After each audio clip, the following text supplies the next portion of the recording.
Donc nous sommes avec Guillaume Maupas. On rappelle vos fonctions dans le trot. Directeur technique du cheval français, société Le Trot. Bon, vous êtes ici aux assises de la filière équine. Qu'avez-vous pensé de cette table ronde ?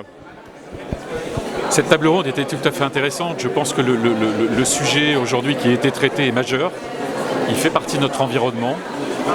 Nous devons prendre des actions, nous devons aller plus loin en termes de bien-être animal parce qu'il y a un ressenti aujourd'hui à l'extérieur de notre filière qui est très important vis-à-vis du cheval. Le cheval qui est un animal que tout le monde aime. Et il est bien évident qu'il y a certaines choses, certaines pratiques qui doivent être absolument interdites.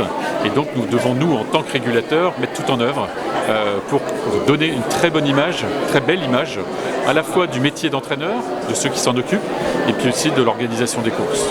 Alors, notamment la cravache et puis les morts aussi.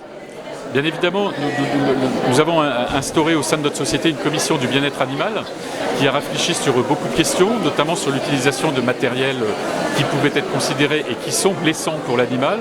Nous les avons interdits. C'est une première liste que nous avons publiée. Je pense que nous y ajouterons d'autres matériels dans les années qui viennent parce qu'encore une fois, il y a un problème d'image et nous devons communiquer sur ces dossiers-là. Donc c'est très important. C'est au niveau de l'Europe que ça se joue ? Oui, vous parliez de la cravache tout à l'heure.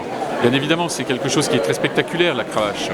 Je considère que la cravache, elle est essentielle pour le jockey. C'est un élément de sécurité, c'est un élément d'encadrement du cheval et on ne doit en aucun cas la supprimer. En revanche, freiner son utilisation, en sanctionnant les utilisations abusives, bien évidemment, c'est notre rôle, c'est notre métier, prévenir mais aussi sanctionner. Donc irons-nous plus loin demain sur l'utilisation de la cravache ? Oui, je le pense, nous y serons contraints.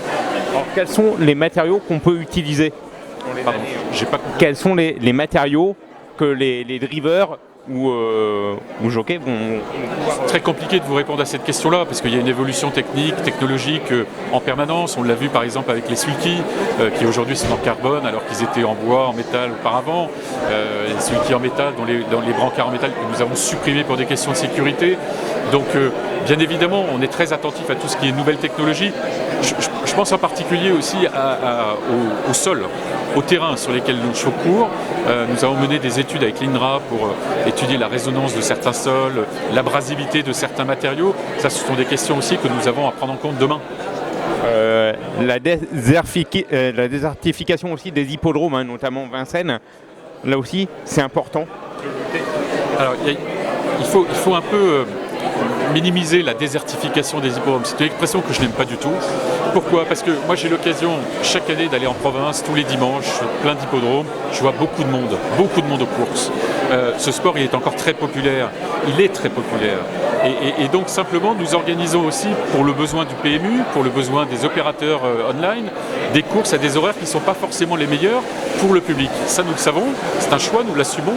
Et puis à côté de ça, nous organisons certaines journées, des grands événements pour la popularité des courses hippiques, pour montrer l'excellence de notre sport au public à l'occasion de journées à thème, comme on l'a sur l'hippodrome de Vincennes.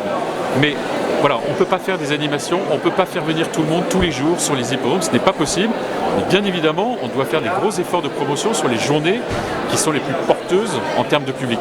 On dit certains entraîneurs disent ouais, les horaires ne sont pas adaptés comme les courses à midi par exemple. Comme les courses à midi par exemple.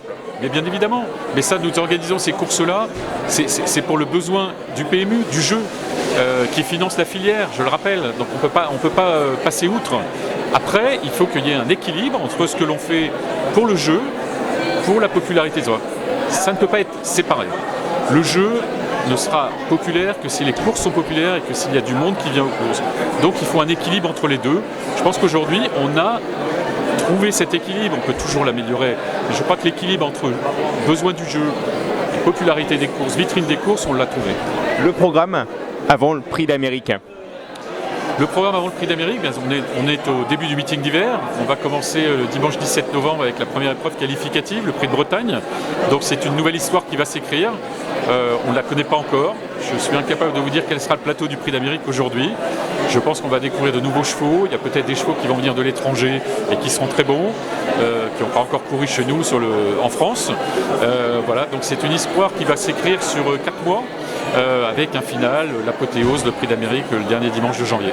Dernier point, M6 qui diffuse les courses. bonne chose? Alors c'est une très bonne chose que les courses soient visibles sur une grande chaîne de télévision. Aujourd'hui c'est M6 avec qui l'institution a passé un accord. C'est une très bonne chose, avec une façon d'aborder les courses différente de ce que l'on faisait auparavant. Là c'est sous l'aspect du jeu. Donc c'est une autre approche.